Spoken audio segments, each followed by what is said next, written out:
If you want news and rumors that appeal, welcome to the Dusty Wheel. Hey, welcome back to the Dusty Wheel.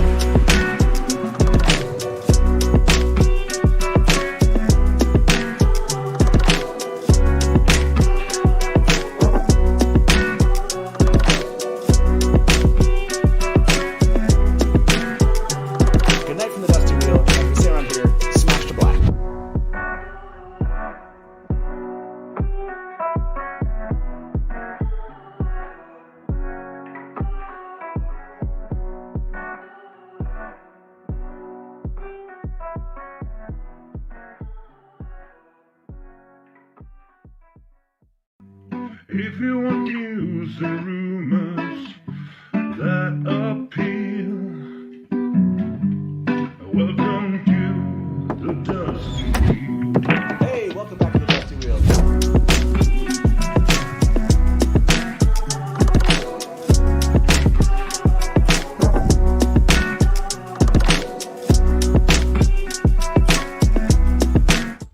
Hey, welcome back to the Dusty Wheel. I'm your host, The Innkeeper, and this is our live call-in talk show all about the Wheel of Time.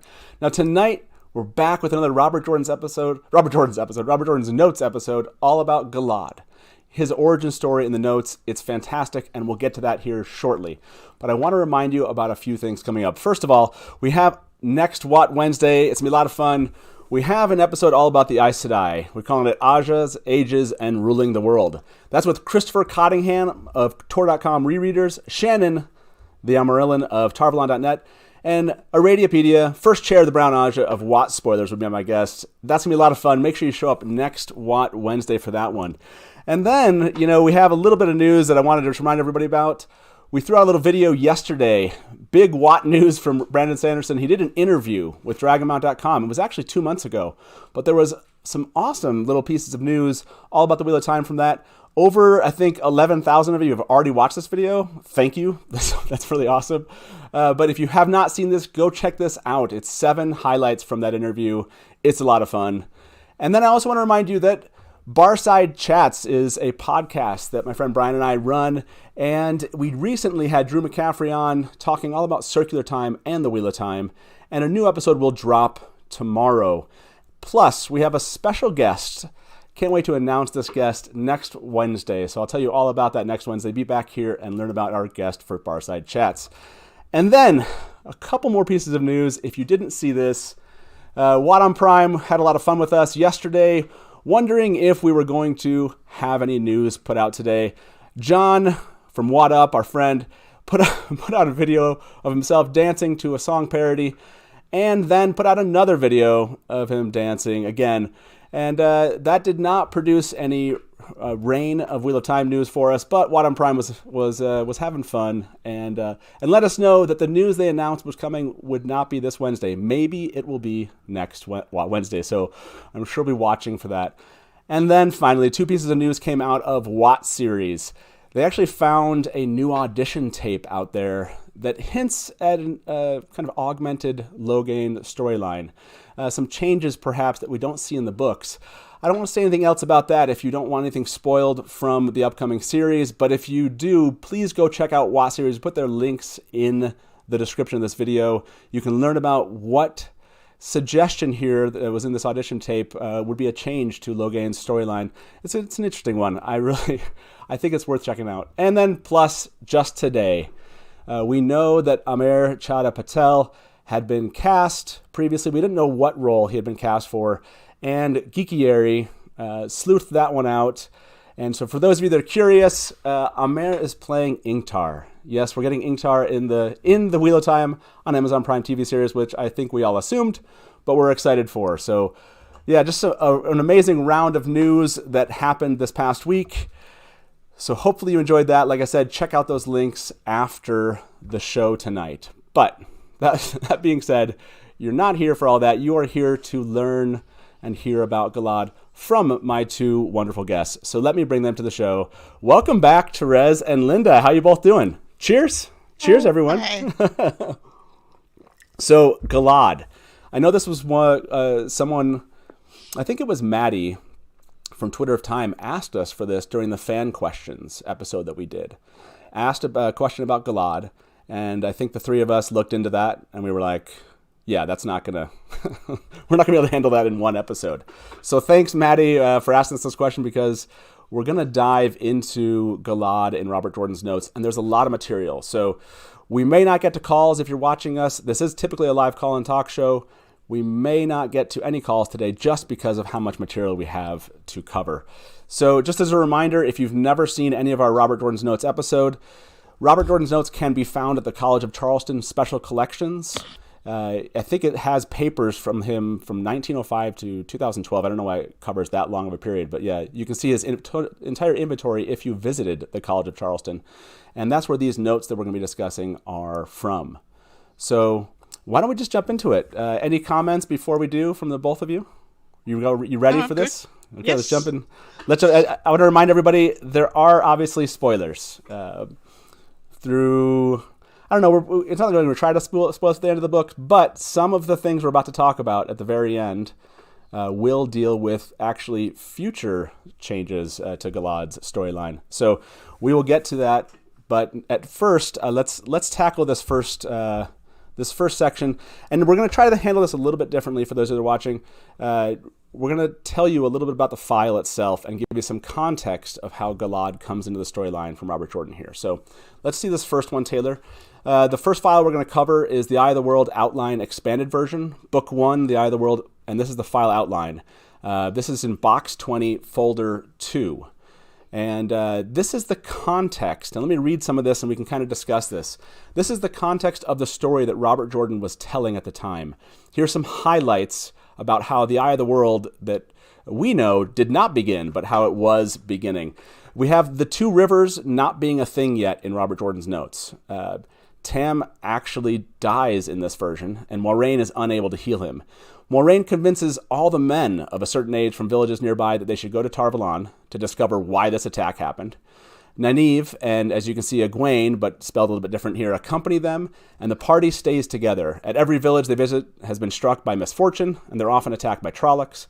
And in Tar-Valon, Rand meets Queen Morgase of the city-state of Caemlyn, who is married to King Merrick Demodred, and she hopes that Moiraine finds the true Dragon Reborn so she can rule at his side until he's gentled, of course. So before we jump into Galad here, there's a lot that's different about the story that we have than the story Robert Jordan was first writing. Does anything stand out to you, Terez, from what Jordan was planning that just kind of shocks you when you read those notes?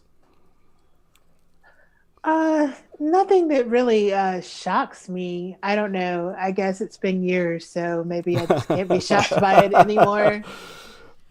Tam dies. I think that's a bummer for a lot of people, and probably happy that Tam did not die. I remember Brandon said that was one of the things that he liked about the Wheel of Time, is that Tam didn't die, because that was a trope, for the hero's father to die.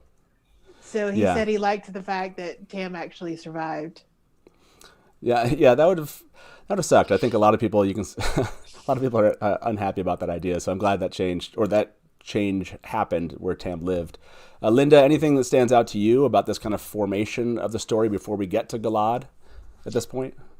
I mean, it was just so conventional for its era. So compared to where we ended up, it started out pretty much as a fairly average storyline of the 1970s, really, early 80s. Yeah, and this one, as I'm sure everyone that's watching realizes, they go directly to Tar-Valon in this story. We don't end up in Caemlyn, although they do meet Morgase in this story. So yeah, it's she's in Tar-Valon. Everybody's in Tar-Valon. That's where they meet her. Yeah, I guess it makes it convenient. There are lots of other details. We didn't want to cover too many of them because we could get lost in the entire The Eye of the World story. We'll go back and do an episode of Robert Jordan's Notes where we cover that in great detail. Was there anything that I didn't mention that you think would be interesting for fans to hear that Robert Jordan originally planned with his The Eye of the World story that wasn't covered in the... Terez, I don't know if you had one that you thought was... Yeah. I could just say that while they're in Tarvalon in this version of the story, they get word that the Forsaken and the Trollocs are moving through the Northern Blight. There's more than one Blight, but the Great Northern Blight is the main one.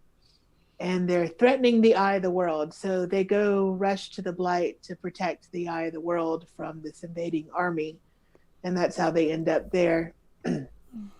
Yeah, and it is interesting that it is pretty similar to what we see. And what I mean by that, just in broad strokes, there's a lot of similarities. Yeah, kind of like the whole Balsamon blinds the Eye of the World doesn't come in until the next version of the story, which we're going to get to in a bit.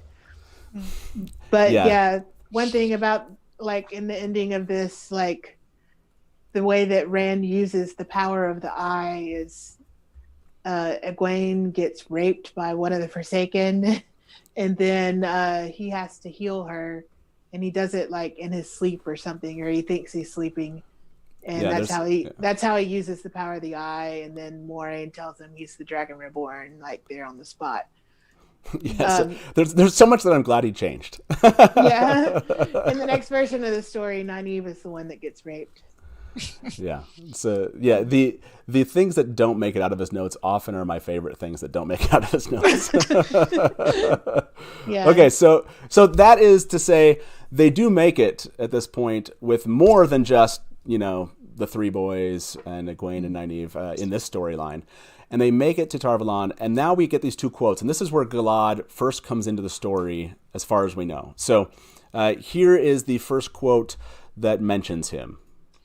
This one says, one of Morgaise's son, Galad, who is also in Tarvalon, hates the way his mother flirts. As a reaction to his mother, he not only does not consort with women, but has become a total aesthetic? Expounding on the need... Ascetic, there we go. Expounding on the need for complete purity of the flesh. Also, he evinces a strong dislike for any man in whom Morgase shows interest. He goes out of his way to snub the village youths and even tries to humiliate them. He's an interesting character. I mean, what do you see, as far as what Jordan kind of was planning here for this character, any idea, Linda, like why focus on this idea of Morgase and her flirtatiousness, and all of a sudden he becomes kind of, what is it, like that's like a monk, basically, like he becomes kind of that type of character. Any like historical analogs here for this? Well, really, it's kind of straight out of King Arthur, because Morgase was a parallel of, and Gawain, her son. There was a family in King Arthur that this is a parallel of, and so Galad is actually taking some of that role, rather than like a few quotes further down, he becomes Sir Galahad. But at this stage, he's very much part of the sort of Gawain Morgase's family. Yeah. I like how Bob W. brought this up into the future. He said, embarrassed by his mom like Chandler on Friends. Yeah. Exactly. What an interesting analog there, a correlation. Anything that stand out here to you, Terez, on this first part of meeting Galad? Like what stays and what goes? Do you think he still is this person at this core that Jordan, kind of paints him as here when we get him in the actual book? Something that Linda wrote in our file that I agree with is that,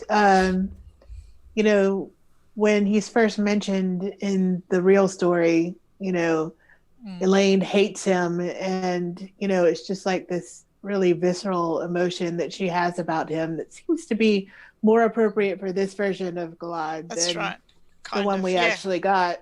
Yeah. So it's kind of like a lingering detail of the original story. Yeah, and we're actually covering some quotes like that where it does seem like he leaves that there, but doesn't really have a good reason for it, other than you can kind of see it underlying here. Let's show the second one. I think this one will interest fans the most. The first really significant difference from the Galad that we have. It continues here by saying the one man Galad does not dislike is Lan, who returns the friendship. Lan, coincidentally, is one of the few men for whom Morghese apparently holds no attraction and from whom she shows total disregard. Note, this last one not always so, for unknown to any but Lan and Morghese, Galad is Lan's son. Morghese married Merrick instead of Lan, and Lan has ignored her existence ever since. She reciprocates. Lan cares for his son a great deal, however, though he cannot reveal his fatherhood. Thoughts on Lan or Galad being Lan's son? Is there like some parallel here that I'm missing from a King Arthur or Galahad standpoint? It totally is, because in King Arthur, Sir Lancelot was seduced by Elaine, one of the Elaines. There are many in King Arthur, and she conceived Galahad. So this whole using Morghese, he's taken the various seductresses in King Arthur and combined them all into Morghese. And so this is part of that sort of plot, if you like. Yeah, he was trying to keep that as part.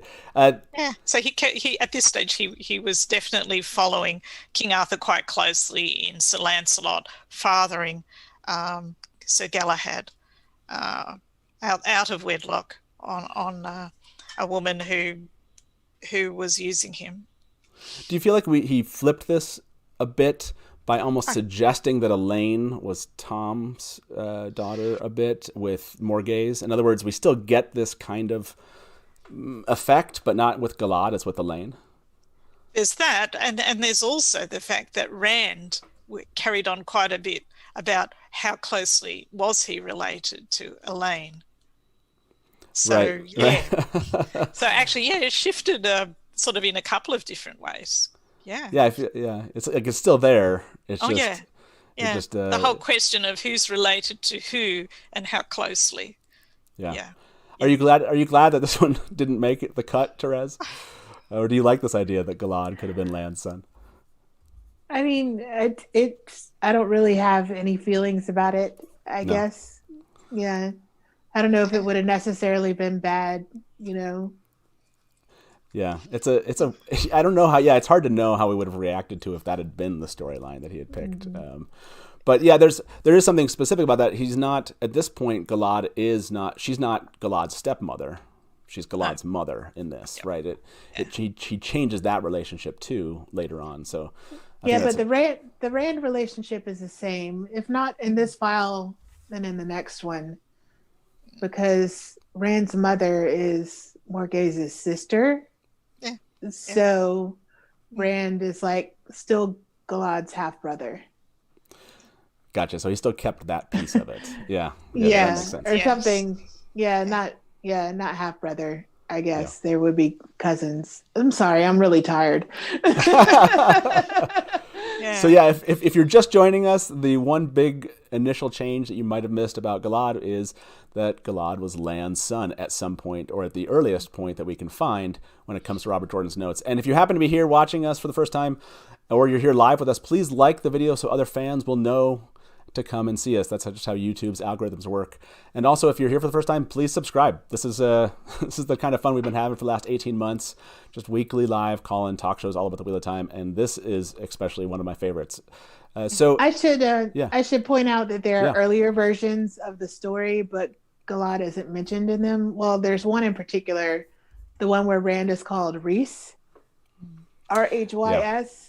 And Galad's not mentioned in that file. And I looked through it to see if there was anything that might have been him, but not with the name. And I didn't see anything. So there's one earlier version that doesn't even have him in it. That's a good thing to point out, which is, the Rhys story. I think, did we cover that one? I want to say we've mentioned it before, just as kind of I think we covered Rand's arc a little bit during one of our episodes. So we've mentioned that, but yeah, that's a good thing to point out for sure. One thing that's in that file that we mentioned before was the thing about good and evil and free will that ended up in a memory of light at the end, which was all the way back in his earliest, vision of the story. That was like his main point. anyway.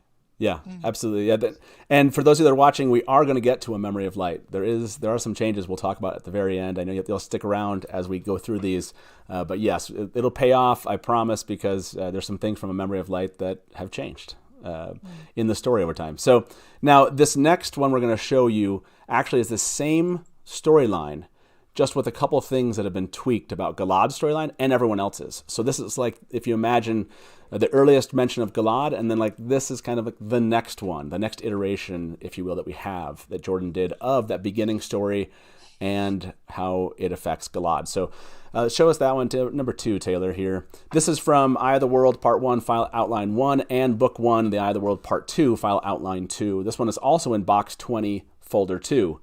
Which I'm sure for fans now will be something that they're really excited about. Box 20, Folder 2. So let's see the context change here about the story. Some of the things remain the same, but we're going to highlight a few things that did change in the storyline itself. The Two Rivers starts taking shape, including names like Mountains of Mist and Terran Ferry.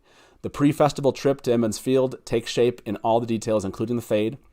The gleeman Tom Marilyn was brought down from Berlan, and Edward White, the peddler, is in the village with his stories. Tam still dies in this version. And Taylor, you're going to show us the next one.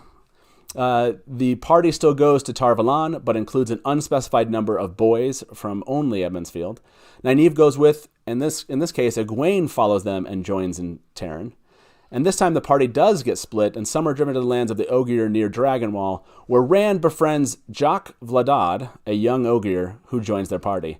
And Morghese is now the ruler of a city-state called Arenellen, and still married to Merrick. So I'm seeing, as I get through that whole thing, I'm starting to see things show up in chat of like, Edward White, or how do you pronounce it? Eward or Edward? Eward, I think Eward. it's Eward. Is it Eward? Yeah. Eward White, yeah. So so you saw some name changes there a bit. Tom Maryland's his last name spelled, but my favorite is Jock Loyal's. Yes. Loyal is Jock Vladad.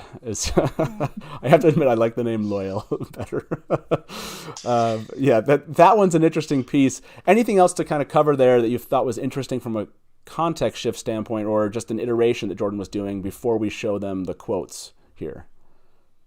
Anything coming to mind? Okay. Well, I did think it was interesting how he started to develop Fane's story in this, which is Eward White. And he does have Fane show up in Tar-Valon instead of Berlan. So when they finally get to Tar-Valon, they see Eward White, and it's the whole same story. He tells them about his whole story about how he had to escape and all that stuff. All the details are pretty much the same as they eventually were in the book. Except for the name and the fact that it happened in Tar-Valon instead of Berlan.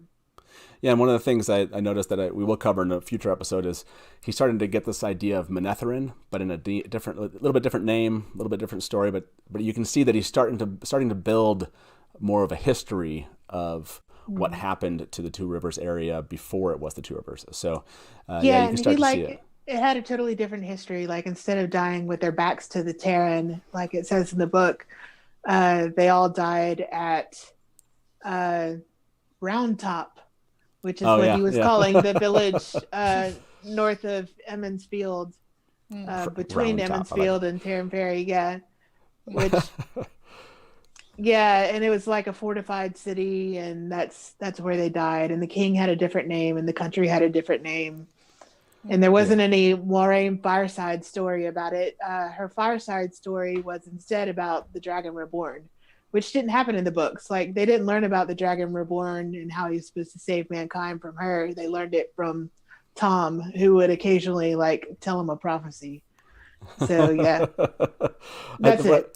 What was I was thinking about something there that you had said. Now I can't remember it. But anyways, if you're watching us from Twitter and Facebook, hopefully you've enjoyed this sneak peek into the Galad origin story. Jump over on the Dusty Wheel on YouTube. You can watch the rest of this episode. We're about to reveal kind of this next change that I think is going to blow some people's minds if they've never heard this before, that happens in this second iteration of the story about Galad. So yeah, thank you very much for joining us. But if you're here at the Dusty Wheel on YouTube, please stick with us. And then let's jump to this next two quotes. Again, these two quotes are about the same as the first two quotes we showed you, but I'm going to highlight some significant difference, especially in this first quote. So Taylor, you want to show us that? You can see that basically one of Galad's sons, who's also in Tarvalon, hates the way his mother flirts. But if you'll notice, right in the middle of this quote, you see a note. And the note says, Galad will become a power wielder of great ability after Rand cleanses the male source of power, but he will go over to Shatan. And yes, Shatan is who you think it is. So that in itself, let's go to the second quote, and I'll just point out the one thing here that's a little bit different.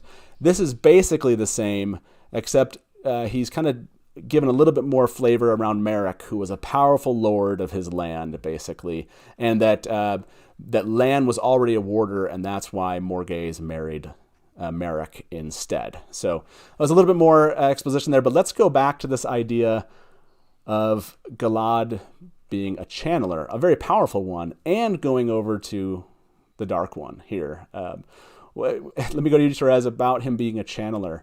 Do you like this idea? Do you think it's something that Jordan should have kept? Do you think it's something Jordan did keep? Do you think it's still possible? I don't think it contradicts anything in the story. And there are a lot of people who thought that Galad could maybe channel, because men spark later than women, so he could have even been a sparker, which is to say nothing of him being tested and maybe a learner. Because they can spark, as late as like 30 years old. There's no upper limit that's actually given. And it's in his family, it's in his blood. So, there's plenty of reason to think that even now that he could possibly channel. Of course. Yeah, I went and looked. I couldn't find anything either. Yeah, that tells me it was impossible. I don't know why wouldn't we have asked that question? why isn't that question the question isn't even in the database that I found, but maybe I just didn't look well enough to have found it. Did you ever see a question from a fan asking about this? People ask if Tom could channel, but not Galad. So it's a shame to all us fans for the last couple decades. Why isn't anybody asking about Galad? Or at least writing it down. What thoughts here, Linda, about this idea of Galad being a channeler? Do you like the idea? First of all, does it appeal to you, and do you think that it's still possible in the way the series has gone, and that it might be? Yeah. Well, do I like the idea? I like the irony that the captain of the White Cloaks, the Lord Captain Commander. I mean, obviously, this is why Jordan walked. I mean, at this stage, he wasn't going to make Galad a White Cloak, obviously. Yeah. But yeah, I mean, as you know, I love irony, and that would be one of the more crowning ironies of the series if he actually could channel. I'm a bit doubtful about him being a sparker, but I do remember that because women can show as early as 14 to 15, I think it is. Yeah, and as late as, in their, getting towards their mid-20s. So the men, it's almost like 10 years later. So from 25 to maybe almost 35. So because he's only about 28 or so, yes, he could be a sparker. He's more likely to be able to learn, I think. But, because he would have showed up in during the last battle. Like there were times there when he probably would have liked to have been able to. Right. Yeah. What were you saying, Terez? Sorry, Terez. I was just going to mention like Logain and Taim, they both, neither one of them seemed like they were particularly young. They're not old or middle-aged, but they're not, they're not. No, Logain's about 30. Yeah. He'd been channeling for some years, and so had Taim when he was picked up. So they're in that late 20s, I think, bracket. That's when they start. And he certainly could have been a learner for sure. I mean, that is definitely still open to him. But about this idea of him turning to the Dark One, did that catch you off? Is there any analog here that we should be looking at where this character of Galad is somehow, like, what drove Jordan, do you think, to kind of create that idea at least, or have that idea initially and then give it up?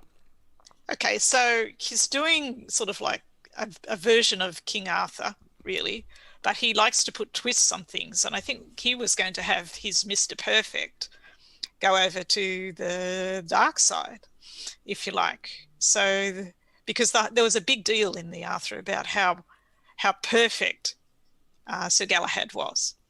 So this is what I think he was doing, and that's kind of parallel too, in that he's almost like a demon dread, if you like, where he's oh yeah, that's true. Dale, his brother is the one, and he's just like next, and also the way that Galad's next behind Gowan in Andor, if you like. So he's definitely he's Mr. Best, but he's having to settle for second best.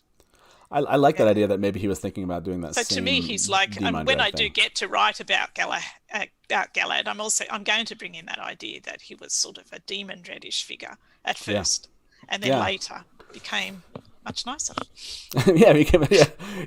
Galad after this, I feel like he turned into he's a wonderful person. Yes.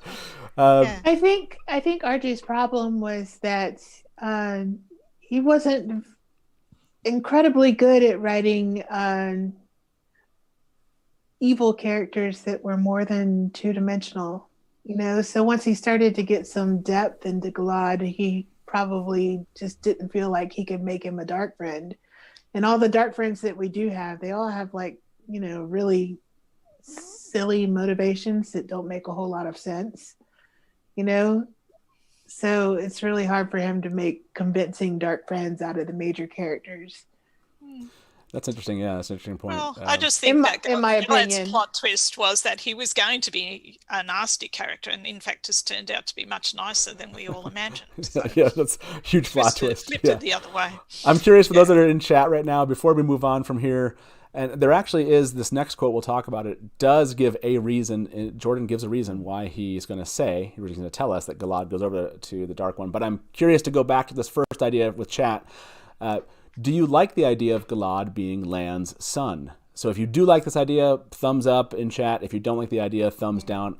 And I'm always curious what the pulse is of those watching, if they like these or not. And we'll ask you this question about Galad being a channeler and such. But that first one I had kind of missed, so I want to go back to that one.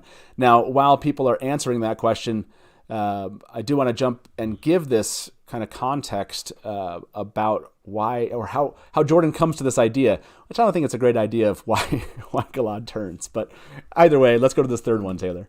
So this one is in the Wheel of Time notes, book 2 to 6, notes on books 2 through 6. And this is also in box 20, folder 2. So the context here that's changed, we have this is notes on books 2 to 6, but it's not clear that they follow the outline in previous files. They may have been written earlier, potentially.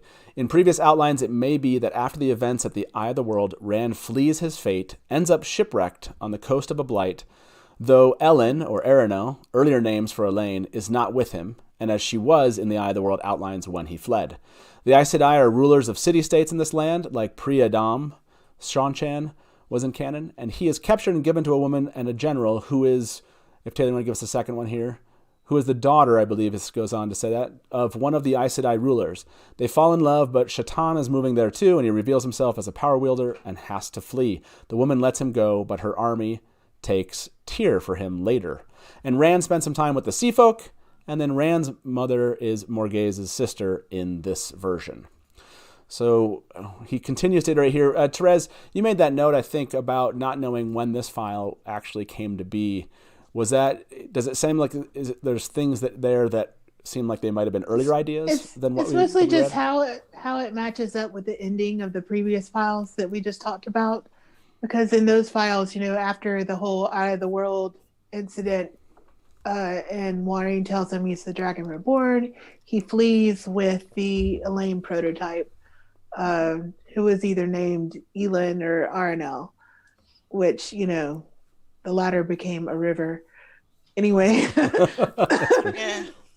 and actually, in the version where she's Arenel, Carrie, Tam's wife, was Elin. Like, he decided he liked that name better for Tam's wife, and then he changed his mind again. Anyway, so she flees with him at the end of those files, and at the end of the second one, it's not just her. Like, Nynaeve and a bunch of other people go with him when he flees. So it's not real clear how we get from there to him being alone and shipwrecked on the coast of a blight. That's true. Right. Yeah, just not sure where the connective tissue is there. Yeah, that's it. And there's some interesting pieces there. I mean, him stopping in to see the Sea Folk. I mean, clearly they're part of the story pretty early on. And then, like you said, I think you mentioned this one earlier, that Rand's mother is Morghase's sister in this version. Like, there are some ideas that did continue through. But the shipwrecked idea, I want to say that I thought Jordan talked about the shipwrecked idea as another story he wanted to write in the future. Didn't he pull out this? He did, yes, that's right. That was going to be it was, go ahead. Sean-chan. Yeah. And they would have those Aes Sedai, only they're not. They're the Sean-chan Aes Sedai ruling the city-states. But, that was the Sean-chan devised a way of stopping those women. But wasn't it still a story he wanted to write after? Yeah. I'm saying. Yeah. If you want to look in the interview database for it, he was going to call it Infinity of Heaven. That was going to be his next series. Yeah. So there's a tag in the interview database for Infinity of Heaven, and you can read everything he said about it there. Yeah, I just thought that was interesting that it came up there, and that is a plan that he talked about. Like, he still wanted to do that, right? Like, he was like, I love that idea. I took it out of the Wheel of Time, but I still want to do it. When he first started talking about that, he called the series Shipwrecked. And then eventually he changed it to Infinity of Heaven. Gotcha. Oh, interesting. Okay. Yeah, and Taylor wanted to show us this quote. Here's the quote that comes after that context that you just got in that file. And it says, after Rand decides that he is indeed the dragon, his first ally will be Morghese, who becomes his lover for a time. This makes Galad his bitter opponent and sends Galad over to Shatan. So... So this is the motivation of Galad, in at least to Jordan initially, to go over to the Dark One, is that Rand becomes his mother's lover, which maybe that would motivate some people. I don't know. Galad doesn't come across like a great character at this point to me. Everything early Galad is like, and maybe like you said, Linda, it's almost like boring. There's something kind of mundane about it. When I read these, I thought, oh, this is King Arthur. What were you thinking? Because it's so done. Because in King Arthur, Morghese was unfaithful to her husband, King Lot of Cornwall, with Sir Lamorak. And in fact, her sons found out about this. And in fact, Sir Gaheris, one of the sons, beheaded her for her crime of adultery. So you can see that Jordan's toned down the whole adultery thing, but it's still angered. The sons are angered by this insult to their family's respectability, if you like, to their honour. So it's a matter of family honour.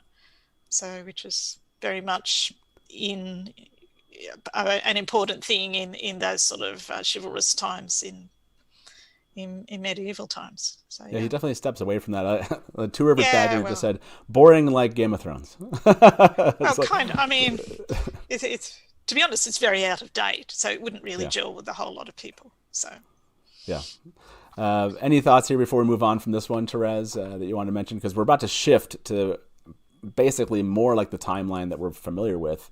This is the end of the quotes about Galad that deal with kind of this, what we can call, I guess, a mirror world version of what ends up being the actual version of the book. So the later stuff doesn't require as much context. You don't need to. Exactly. This one, we're going to give some context in this one that we do here. Number 4, to give maybe to catch everyone up, we are in kind of what is the timeline that we recognize for at least the Eye of the World. There are some changes here that we're going to be in what we conceive of as the Great Hunt here. And there are some changes to Galad's storyline, but everything else is kind of playing out, or seems to be playing out, like we expect in the Great Hunt, at least dealing with this White Tower moment. So let me go ahead, Taylor, and throw up number 4 here. This is in the file, The Great Hunt Continuity number 1, and this is box 45, folder 1, and this is going to cover 4 quotes between pages 19 and 26. So here's the context. We have Galad overhears Nynaeve and Egwene and Elaine and Min talking about Tome and Head, and insists on going with them because they won't stay behind. Jordan considers how much Galad should hear about the Black Aja, and maybe that's what convinces him that he has to go with them. And Liandrin isn't happy, but accepts taking Galad through the ways. So you can tell the names are very familiar.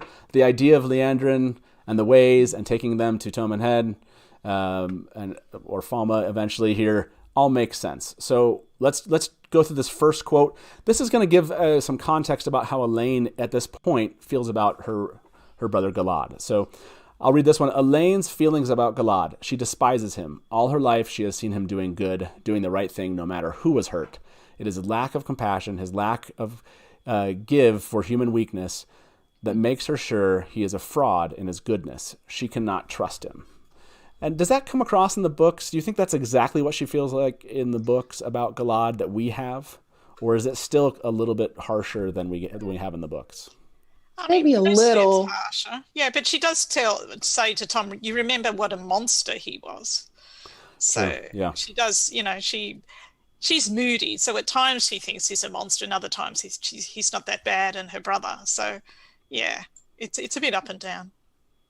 Yeah, this next quote, this is actually one of the changes I wish that he had followed through with. But I haven't thought about the reverberations of this. But Taylor, go ahead and show quote number 2.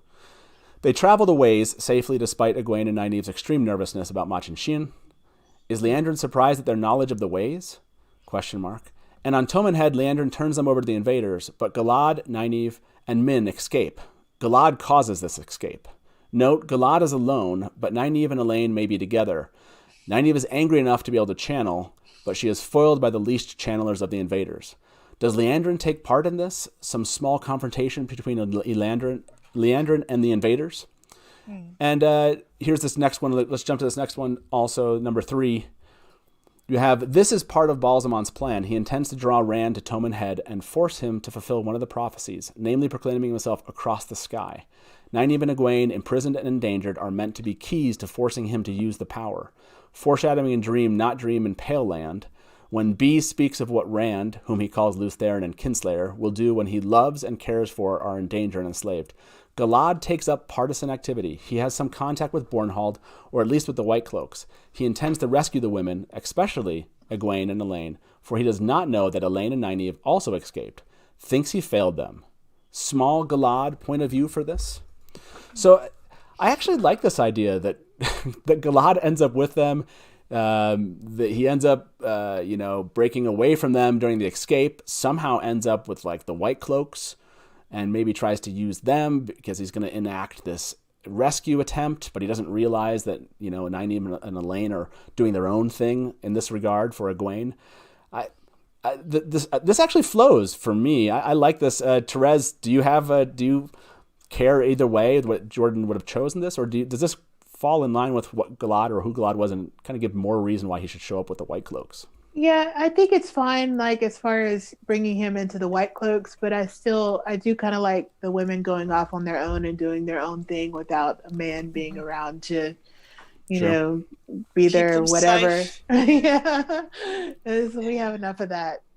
Sure. So yeah, I don't know, but I mean, a lot of people really get annoyed when it's just the women, so I'm not sure how other people would feel about it, but yeah. Linda, any thoughts here? Do you like this idea that that's how he connects with the White Cloaks and how he basically comes to maybe have a great distrust for the Aes Sedai? Okay, so it shows Leandrin is untrustworthy. I think the way he was caught up later in the breaking of the tower and that showed far more of how untrustworthy the Aes Sedai were. So in that sense, no, but it's a good way of him contacting the White Cloaks, sort of like coming across them as he's sort of being driven out of Falmey. So that could have worked. Yeah, that could have worked instead of just reading book. Lothair. Yeah. It's like, I read this book, I'm joining. I like the idea that that it converges here with his. He learns about the Black Aja. He thinks he can trust Leandrin. They turn over, his sister. He feels protective about these individuals, and then they're, obviously he breaks off from them, and he connects with the White Cloaks. And I don't know. I like this idea, honestly. But I hear what you're saying, Terez. I will note this: Jordan does still have Matt, Perrin, and Rand show up there too. Going to. But I guess and they don't end up saving Egwene. That still ends up being Egwene, Nynaeve, and Elaine, and Min. But I don't know. So it still has that. But you're right that there is a There is a piece of that which could be seen as annoying. I want to read this last one because Jordan does say that he's having some of these thoughts. This fourth quote has a couple notes. He said, "Note 1, considering that he sees Leandrin betray Elaine if she goes, and Egwene, much less the others, he will certainly lose even the little trust of Aes Sedai that he has. Note 2, once he sees Rand in the sky fighting as the dragon, he will certainly see him as the worst danger possible. If Rand is the dragon, he must be able to channel the power, and the evidence of it is certainly in his battle projected across the heavens. Such men are worse than merely dangerous. They must be killed or gentled, which last takes Aes Sedai, and he is not so hot on Aes Sedai now. Therefore, Rand must be killed in his view. Note 1 and 2 make Galad a prime candidate for the Children of the Light." So it does, I don't know, it connects better for me than he just kind of doesn't trust Rand and he reads a book and then he ends up with the White Cloaks. But you're right. I think, Terez, you brought this up. The fact that he's there, Jordan decides he's going to do this a little bit differently. And he's there for when the tower kind of breaks up. Yep. So we get what we get. It's just a retrospect thing, but reading in the notes and seeing him inserted into that plot line just makes him seem like a chaperone, Yeah, no, it's true. But he does in the notes mention how much he feels that, Galad feels a great responsibility for Elaine that maybe Elaine doesn't even appreciate or recognize. I think we have a quote that we're covering that. So, yeah, I mean, we'll get to that here shortly. Let's jump to that one, Taylor. To kind of establish this idea of Galad's feelings towards these individuals, these next three quotes do a good job. Go ahead, Taylor. You can start. This one's from The Great Hunt, continuity number 3, box 45, folder 2. And this reference is on page 7. Galad has been sent off to Cairhien as a child to be raised at the court there. And then we have the second quote, also The Great Hunt, continuity number 3, same box 45, folder 2, but page 8. We have both Elaine and Gawain have dichotomous feelings about Galad. He is their brother, half sure, but they have grown up with him. But he is strange. He believes in doing what is right and often does not seem to care who gets hurt by it. He professes to have no jealousy that he will not become the first prince, etc., and indeed has never showed any. He even saved Gawain's life, despite the fact that Gawain's death would have made him next in line for that position. And then this third one, also from the same location. But he has always seemed very conscious of differences between them, that they will be queen and first prince, although they have tried to make him feel there were no differences. He is always too protective toward them and always tries to get them to do the right thing, to behave as they should, which means he has often been a spoilsport as they grew up. His view of good and right is absolute, untempered by mercy or humor. So there's like big brother kind of responsible for them thing. And he does not, he goes away from that idea, but I kind of liked it. I don't know. Thoughts here, Terez, Linda, about Galad's, true kind of desire for his brother and sister? I mean, you can see what he was trying to do, and you can also see why they didn't appreciate it. Also in the books, Jordan makes a really big deal about if you deprive other people of choice, that will never have a good outcome. And I think that's implied here, where he's imposing on them what he thinks they should do and how they should behave. And they've never obviously appreciated that. And it really has poisoned their relationship to a fair degree. And in fact, that's why their mother in the end pulls Galad aside and say, like, you're far too black and white, and I can see that I've been wrong in letting this go on so long. And, so she told him about her mistakes, making herself less perfect in his eyes, but actually also making him a lot more human. Yeah, I mean, Joe points this out in chat. I kind of wait your take on this. He said, considering Galad's been with them their whole life, it's pretty effed up that they constantly remind him that he's only a half-brother. Yes. And do you put some of the weight on this, Terez, on Elaine and Gawain's just like their immaturity, and that Galad does have their best interests at heart? And I mean, I feel like in my head at least, I dog on Galad a bit more than after reading some of these notes than I feel like I do now. I didn't feel a whole lot about that in the books. Like, you hear about it secondhand in the beginning from Elaine and Gawain, but as far as their actual interactions with him in the series, you don't see a whole lot of that. So I don't really have strong feelings about their relationship growing up, because there's only so much that we know about it. True. Yeah. No, it's an interesting kind of little piece about Galad's character, and I think that's what's going to this next quote, number 6, I think goes along with this. Just again explaining a little bit more about Galad. This is from the same file, continuity 3A. But this is box 45, folder 1, page 6. It says, note, Galad did not at first intend to come to Tar-Valon. Perhaps he felt that taking warder training would seem as if he were attempting to challenge Gawain's place. It was his encounter with Rand in the garden that made him ask to go along. Elaine, as he sees it, needs someone to look after her. So yeah, there's a little bit of that, right? There's a little there's a lot of that. His fatherly, way that he handles both of them. So that's understandable. And then this next piece is just a little note, which I think is a fun note. I think we brought this up before, but you go ahead and show number 7, Taylor. It's just also something that happens in Tar-Valon. In the notes, it says in the individuals file, box 46, folder 1, page 22, Matt will leave Tar-Valon after making an enemy of Galad. He will end up in the Aiel Waste with Rand. I think I saw this one, Terez, is undated. We don't really know when he said this, but Matt leaves Tar-Valon does seem like, I mean, I guess it could be an earlier idea, but make an enemy of Galad. Do you think this is kind of the story we have basically today? It's just he thought he would kind of create some enmity there, and we just didn't get it in the books. Yeah, pretty much. I looked around the individuals file, and some of it's outdated because it was written around the time he was writing the early books, but it's not as outdated as the other files that we have. So yeah, I think that's just something that kind of went off the rails at the last minute when he actually got down to writing it. It didn't seem right. Yeah, a lot of that happens, right? Yeah, it's in another folder too. It's another file about random character notes. So it's in that file as well. So it was done twice, but it's kind of a remnant and kind of not. I mean, Galad ended up better than that. He didn't hold a grudge, but in the beginning, in his early versions, he held a grudge. Yeah, they definitely. Yeah, it's interesting. Do you think some of that he fed to Gawain a bit? In other words, do you think largely. some of who Galad was going to be became Gawain? Yeah, absolutely. Yeah, because a lot of the stuff that Galad does in the early story is stuff that Gawain ends up doing.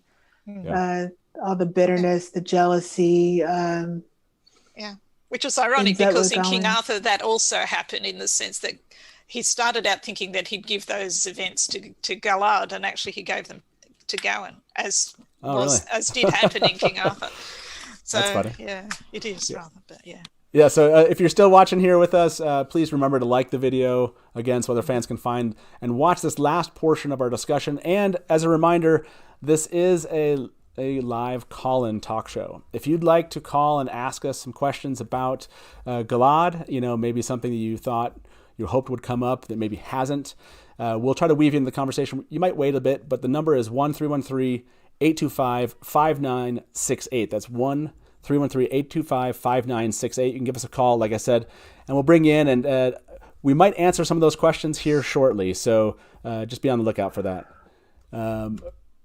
So why don't we jump to this next piece then?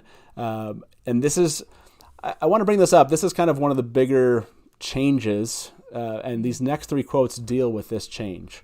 So this one right here is from Knife of Dreams Notes, undated, and contains base notes on Egwene, Leanne, the Loyalist Aes Sedai, the White Tower, Aleda, Alviarin, Sienna, and Pevara.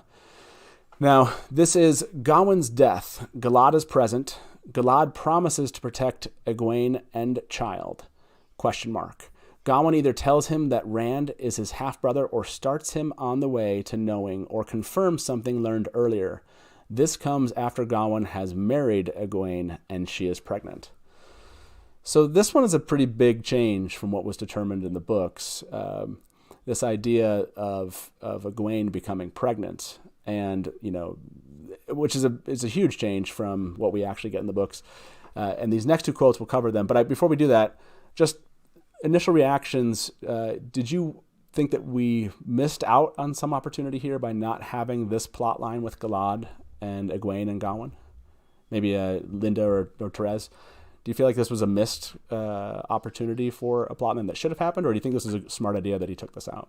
I mean, my personal feeling is that I like this better but I mean, we've talked about it before on this show, like twice, and people have various opinions about it, and it feels like most people like the way that Brandon went with it better than that.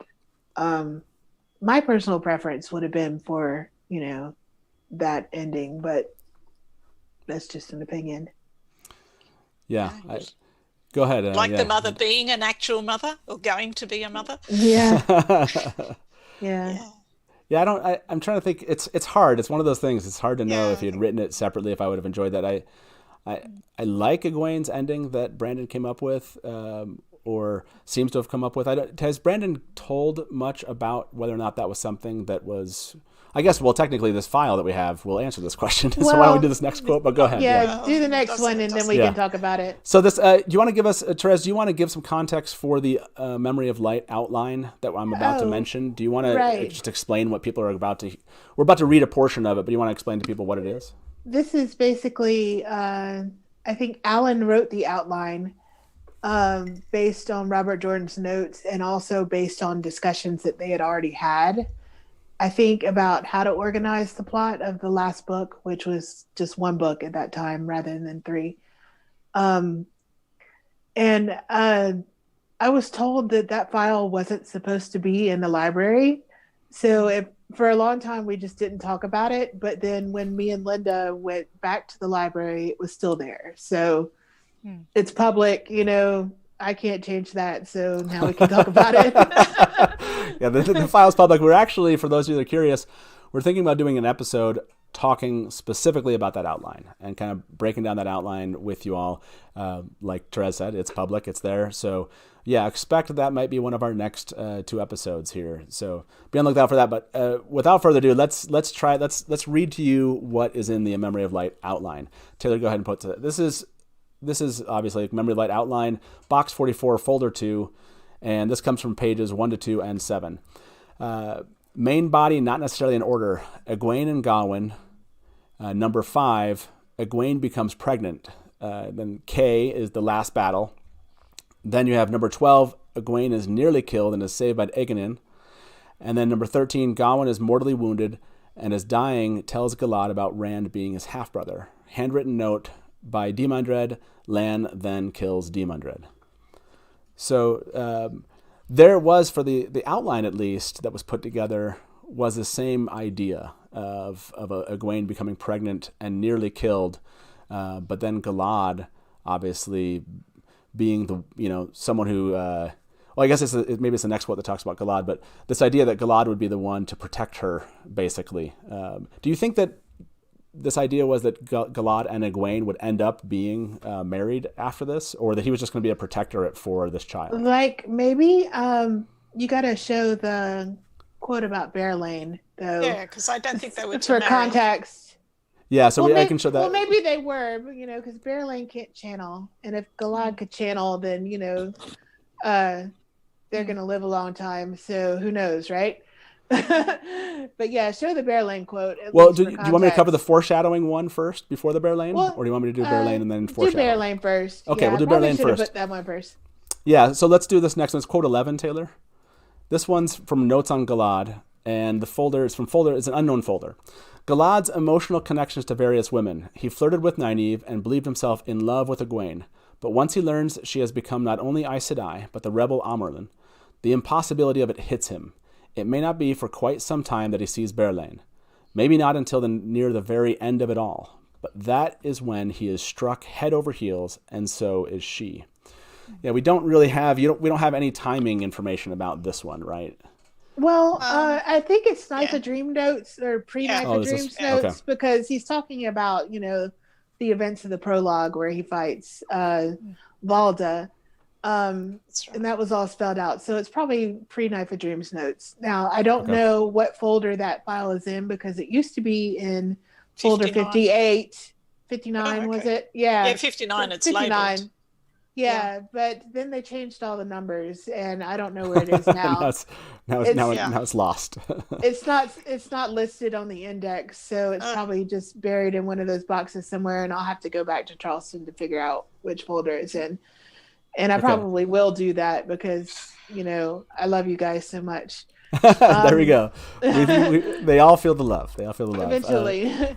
So what's interesting is you said maybe it's pre Knife of Dream notes or right around there Yeah, because it's around about that. because you had the Knife of Dream notes that talk about, previously that talk about this idea that Egwene was going to be pregnant.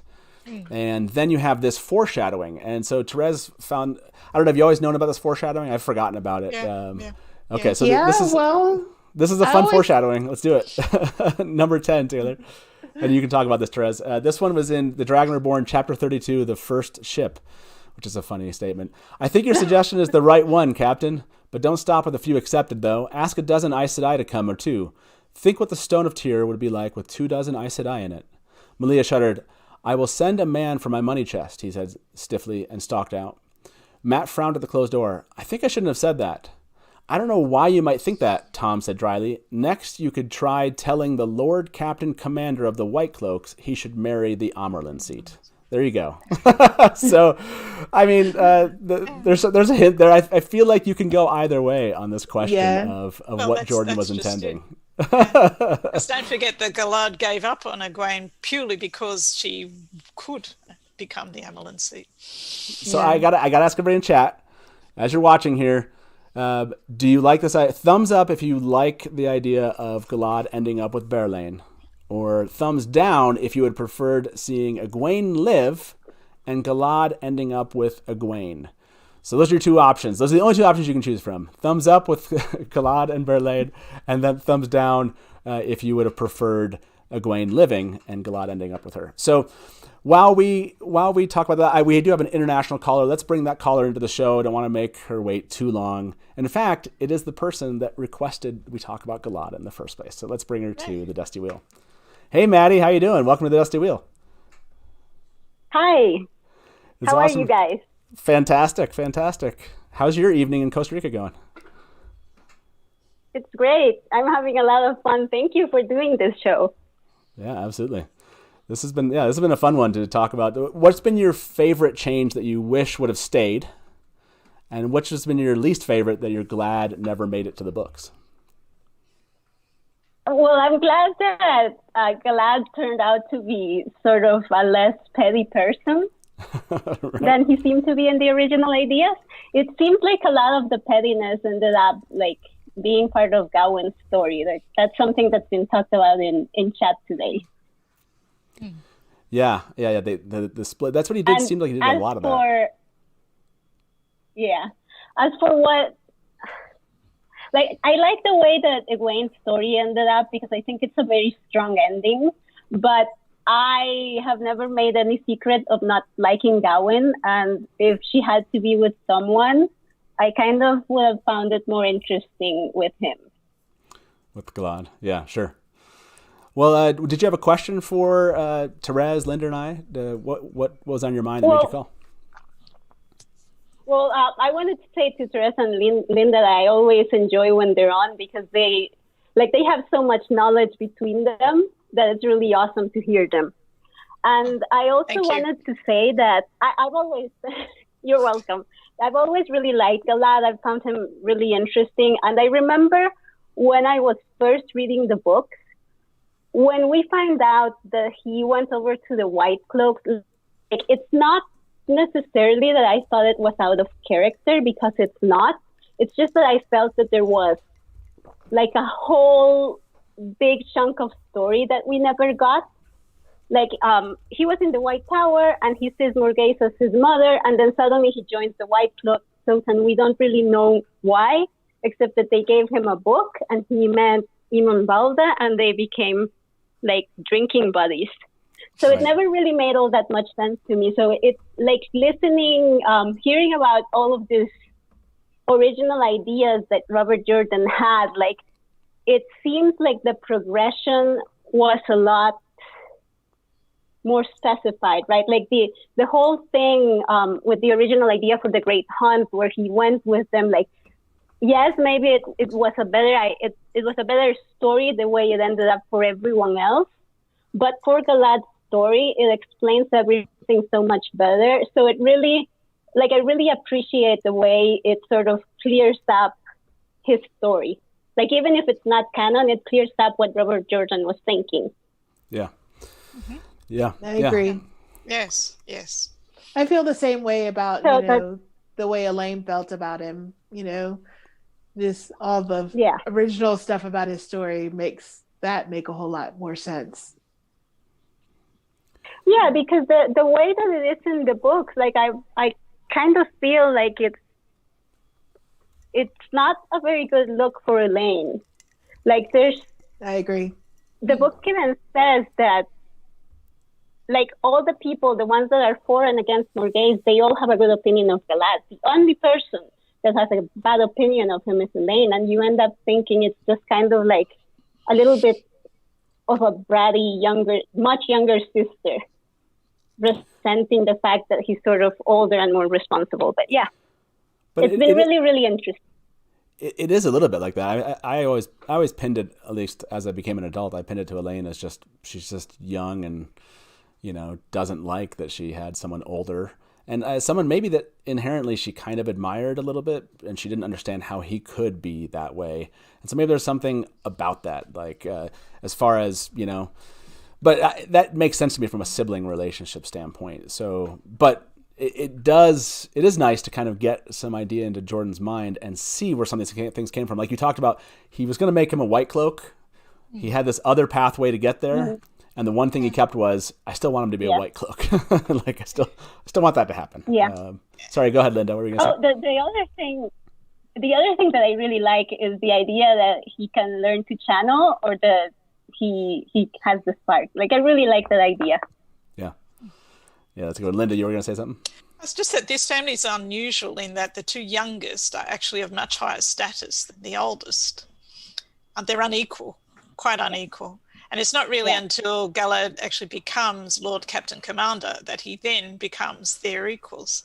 But until then, it's an uncomfortable position for him to be in. And also Elaine tends to, you know, I'm queen, how dare you, or I will be queen. So you should not be trying to get me to do things that I don't want to do. Sure. Yeah. Yeah. Hey. And also, Well, the other thing that I wanted to say is that maybe a lot of people reading don't realize how much older he is. Like, he's almost 30 years old, and Elaine isn't 20. That's right. So in a way, he will almost, like, he's not quite just an older brother. He could also sort of take on a sort of, or feel like he needs to take on a father figure sort of role, like be responsible for teaching them how to behave. Yeah. Yes. Yeah, I see that. Hey, Maddie, thank you so much for calling. It's awesome. Thank you for asking the question in the first place that kicked off this episode. And I'm glad you're watching, and I'm glad you've enjoyed it. And we'll talk to you soon, okay? Yeah. Good night. Have fun. Bye. Thanks, bye-bye. Maddie. Bye. That's so great that she called in. I'm glad she did. That's fantastic. Yes, we have 2 other callers. We'll take those callers here, and then we'll just get final thoughts from you both, and then we'll call it an evening here at the Dusty Wheel. Let's bring Samantha into the show. Hey, Samantha, welcome to the Dusty Wheel. How you doing tonight? Hi, I'm doing good. How are you? Fantastic. Thanks for waiting there for us. What's your thoughts or question for the panel? I just wanted to talk more about Galad's motivation for being the way he is. So, morally stubborn, as you will. One thing that I think no one's really brought up is sort of how his family sort of plays into all of this. I mean, he's a Damodred. If you think of, basically hedonism and giving into greed and, sensual pleasures was basically the ruin of his house, right? So I think for me, I'm thinking, his mother abandoned him. He doesn't know why, maybe because, she just wasn't happy, and she gave up, her duty to him. And he's thinking, well, I'm just going to do the right thing. I'm going to always do the right thing because that's the way, not to hurt people. That's the way to do, to maintain my family's honor. And I think it's just never discussed in those terms. Yeah, I think that absolutely. I think that's totally legit. As far as why we get the Galad we get, and it goes back to one of these ideas that I have about Jordan. The more I dig into a character, I always feel like the better I understand just how much Robert Jordan put into the idea of these characters. Like sometimes you can just be like, oh, Elaine's bratty and move on from there. But really you start digging into their histories, and he was pretty specific about why he gave certain characteristic traits to people. And that really shows up well in the books. Terez, Linda, any comment about what Samantha said? I think it's a decent thought. Yeah. It could definitely be contributing. Trying to remember how old Galad would have been when his father died. His father. He was old enough to be talked to by him. So he was about 8, I think, and he was being taught how to do politics basically at that stage. Yeah, whereas the others were too young. Now, Elaine had been born, so that's not right. He must have been 10.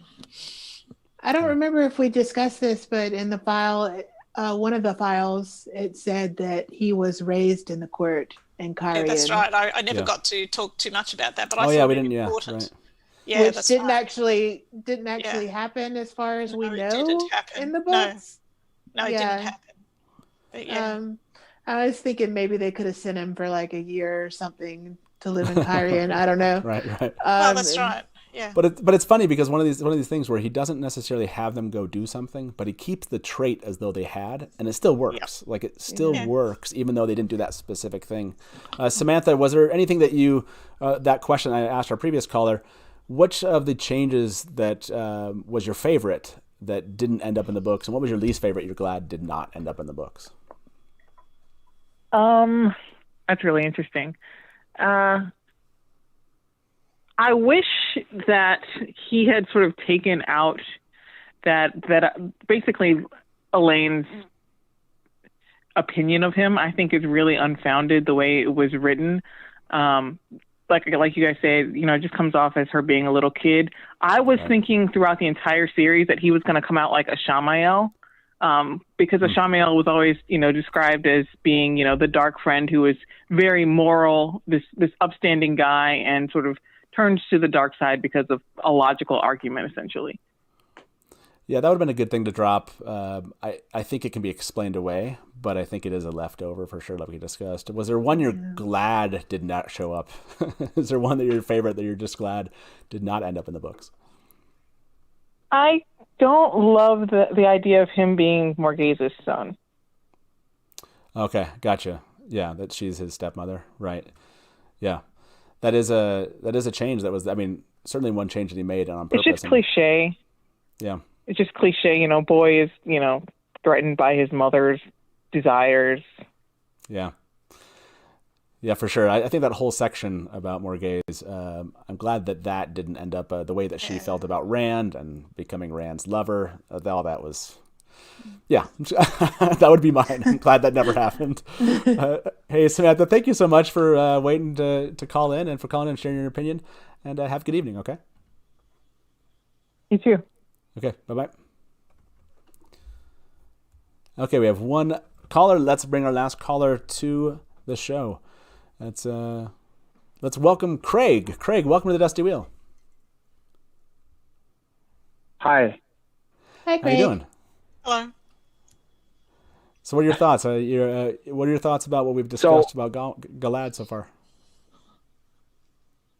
Well, I've been in and out a little bit, so I've missed some of the stuff from the notes, but I guess I have more of a general question about the character of Galad.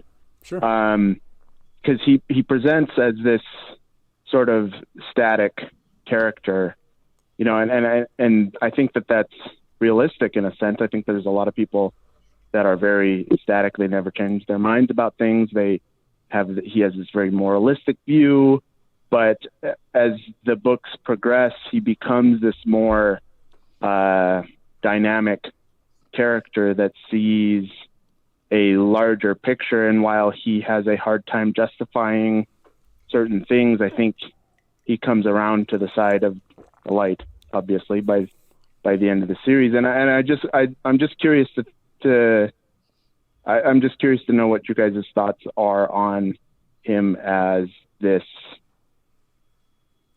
presenting static character that slowly, eventually, reluctantly becomes a more dynamic, growth-filled character. Yeah, it's a great question. Terez, Linda, you want to go first? Either of you? Yeah. I think he starts to get interesting when he joins the White Cloaks, I guess, because it gives him his own personal agency, which he didn't really have before. He was just the annoying older half brother. I don't know. He just starts to come into his own as a person, and I really, really love the scene where he takes over the White Cloaks. Yeah, this is part of why I kind of like that change that Jordan had there for him. It gave him a bit more, I don't know. I think I would have really bought into this arc that he had if he had had that kind of Toman Head experience with Rand and with the White Cloaks. He kind of stays off my radar a bit as a reader. He's not that interesting until much later for me. Linda, for you, do you like this idea? Do you see that kind of slow growth, but do you kind of appreciate where Jordan took him in the end? Oh, yes, I think it was for the better. I think it was Elaine sort of set him up to be someone, that she was going to be right and he was horrible all along. When the plot twist was no, she was wrong and there wasn't.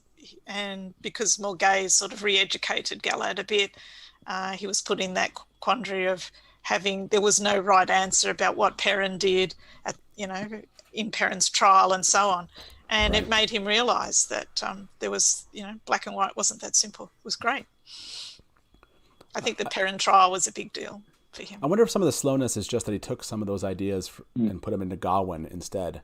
And so we get some of the Gawain's earlier growth, if you will, or changes. And it takes a little bit longer for Galad's story for him to kind of really, I don't know, find his place. I don't know. That's my thoughts at least. I think that's quite typical, though, of someone whose relatives outrank him. Though it does take them that much longer to find something else to do because there is no natural progression for them in their own country, so they have to go elsewhere. Sure. So to me, Galad is very typical of someone who's basically had to emigrate to actually get ahead. Craig, of all I know you've been in and out of the conversation listening to tonight. Was there anything that you heard about something that didn't end up in the books that you wish would have ended up in the books? No, I don't think so. I think the points that were just made are valid enough where, it's like he was a slow growth character from the beginning. It's hard with the number of characters that Robert Jordan has to show that kind of growth in every single character. There's going to have to be static characters. So no, I'm happy with how it turned out. I'm actually really happy with Galad as a character. And in contrast to what we were just talking about between Galad and Gawain, I think Gawain is a relatively reviled character in the fandom. Because that's true. like later in the books, it's like, what the heck is going on with him?